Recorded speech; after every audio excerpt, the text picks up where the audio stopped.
Hey fellow enthusiasts, this is Tommy Lanham and I am on a mission to break the monotony of the mundane and the mediocre by bringing as much enthusiasm to as many businesses, ministries, marriages, and individual lives as I possibly can.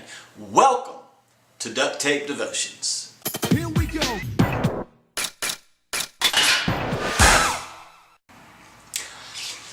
In Acts chapter 17, we find where they're trying to find Paul and Silas and in other places, some of the other apostles, to stop them from doing what they're doing, spreading the gospel of Christ all over the world, or all over the known world at least. And they are really making an impact, so much so that those that are trying to find them to stop them make this reference in Acts chapter 17 verse 6. Listen to how they refer to them. They say, "These who have turned the world upside down have come here too." What a way to be remembered. Those that have turned the world upside down.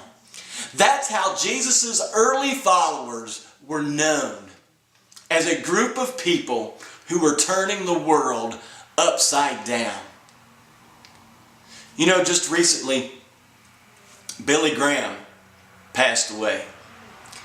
And Billy Graham, it cannot even be estimated, I don't think, how many people he has reached with the gospel. How many people have made decisions to follow Jesus because of Billy Graham's message. How many people's lives have been radically changed for the better, not only in this life, but eternally, because Billy Graham chose to do what he felt like God had called him to do. Billy Graham has turned the world upside down. And now others are following in his footsteps. His son Franklin Graham is following in his footsteps. And even if you're familiar with Operation Christmas Child and what they do with shoeboxes for children all over the world who otherwise would not experience Christmas, man, they are turning the world upside down. As followers of Jesus, we should have a commitment to be known as people who have turned the world upside down. We are world changers. Nobody has changed the world more than Jesus has. A great book to read sometime by Dr. James Kennedy called What If Jesus Had Never Been Born?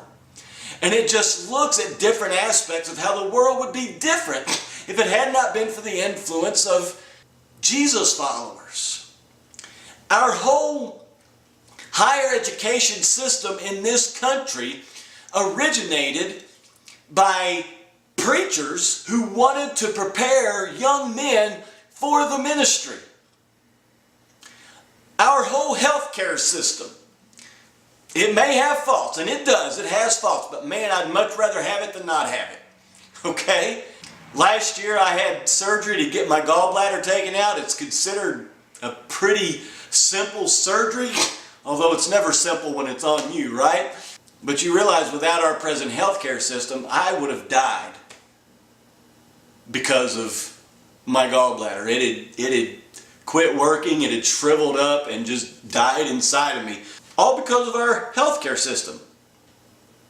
You realize that that began because of Jesus followers wanting to take care of people who were physically sick. And a number of other things that he points out in that book that would possibly be much different, much worse, had it not been for the influence of Jesus followers. They have turned the world upside down.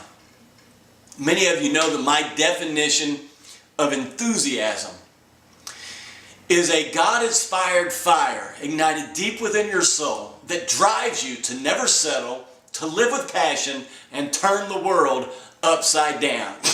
I believe as followers of Jesus that we have this enthusiasm inside of us that drives us to never settle, live with passion, and turn the world upside down, to make a difference, to make an impact in this world, to see that this world is different because we have been in it. that we have changed the world. I used to run a ministry called Upside Down Ministries.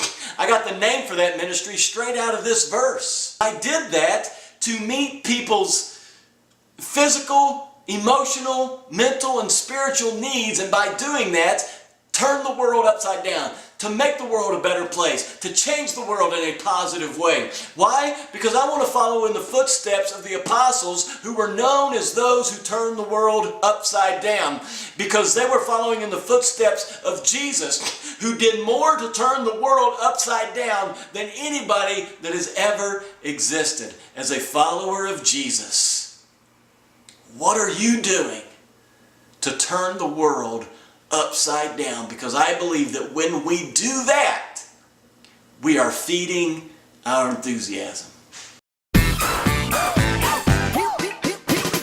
Hey guys, so that you won't miss future tips on how to feed your enthusiasm, click the subscribe button.